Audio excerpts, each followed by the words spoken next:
Essa frase também está no... Essa frase não, esse verbo também está no presente. Tells, por isso a letra E. Pessoal, tive que dividir o vídeo de novo por questões de memória, tá? Peço desculpas. E aqui sobre os articles. Então, a gente estudou lá os artigos indefinidos, a e an, ou a e an, que sempre acompanham um substantivo, né, do qual o falante e leitor ainda não tem conhecimento. Então, eles têm uma tradução que seria um ou uma no português e não variam em gênero nem em número, igual no português, tá, pessoal? Não tem essa variação no inglês.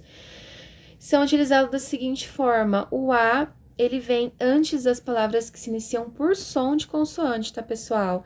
Então, a gente geralmente fala, o a vem antes da consoante e o n vem antes da vogal. Tá errado eu falar assim? Não tá errado, tá incompleto, porque a gente tem que olhar essas questões, esse A, ele vem antes de um som de consoante e não necessariamente antes de uma consoante, como a gente vai ver.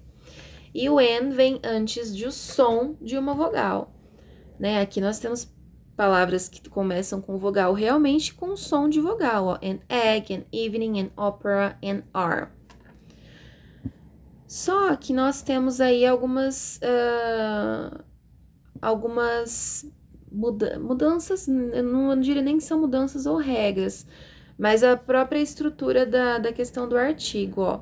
Aqui a gente vai ver umas palavras que começam com H, mas que têm sons diferentes. Em alguns lugares elas têm som de consoante, em alguns lugares elas têm som de vogal, por isso vai mudar o artigo, olha lá. A house, house, tem o som de R. Por isso, house, né, esse H vozeado, ele tem esse som de consoante. Então, house, house. Que também pode ser o som do próprio H, que no inglês ele acaba tendo um som diferente do português, que não tem som algum. Então, ali, ó, a house, uma casa. É diferente de an hour, hour. Não tô falando em hour, an hour. Som de vogal, por isso an. An honest man, honest man. Não tô falando an honest, é honest, honest. Diferente de hot dog. Então, a hot dog, porque tem esse som do H vozeado. Olha mais um anúncio aí. E também aparece assim pra gente, ó. A university, sendo que começa com um vogal. Aí você fica, nossa, mas como assim? A European couple, a one-star house, a uniform. Então, essas palavras começam com A que vem na consoante, mas tem vogais. Como assim? Por quê? Porque essas palavras, quando a gente olha para elas, elas não têm som de vogal. Olha ali, university não é um som de vogal quando você coloca na descrição fonética lá do inglês, não aparece um som de U, tá? Mesma coisa com uniforme, tudo bem? Então, aqui, ó, o som de U, né, em university não é o de I, né? Na verdade, o nesse caso tem o mesmo som que o do Y, de yellow, ó. Yellow University, tá bom? Por isso que aqui, então, vem na frente o A e não o Y. Oh, meu Deus do céu, o A e não o N. Ai, eu olhei pro Y e falei Y.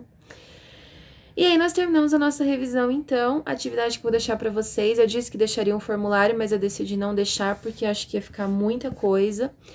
E eu vou pedir, então, 4 mapas mentais. Aí, imagina, 4 mapas mais um formulário. Então, vamos deixar o formulário quietinho dessa vez. Vou pedir apenas 4 mapas mentais para vocês. Pessoal, um sobre cada tema que nós trabalhamos na revisão, que são temas da prova. Um sobre articles, um sobre subjective pronouns, um sobre possessives e um sobre o simple present.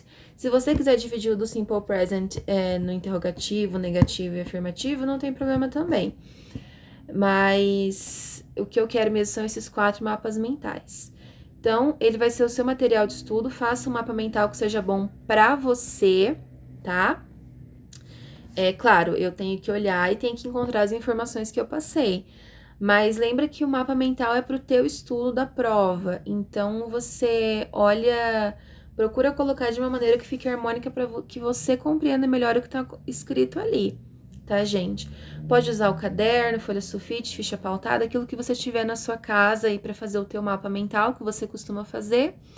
E os 4 mapas mentais, eles deverão ser postados no Google Classroom até a data da nossa prova, tá?